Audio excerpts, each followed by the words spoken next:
Saya pernah jumpa orang income 50,000 sebulan.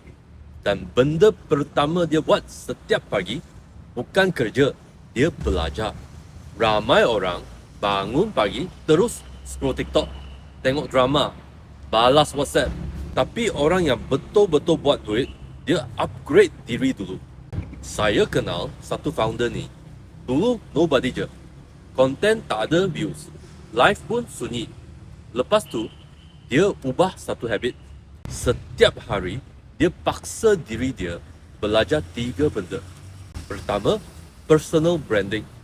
Dia study macam mana nak buat orang percaya dia bila dia bercakap. Kedua, AI. Orang lain edit video 2 jam. Dia guna AI siap 10 konten sehari. Ketiga, sales talk.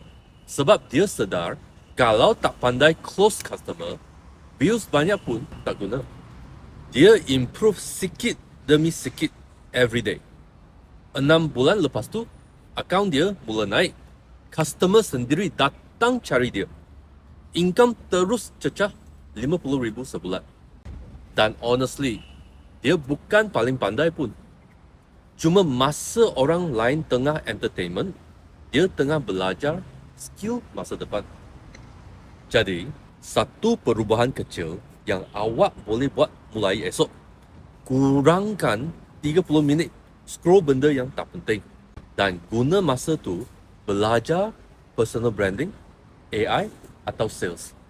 Sebab masa depan nanti, orang yang paling kaya bukan yang paling kuat kerja, tapi yang paling cepat upgrade diri.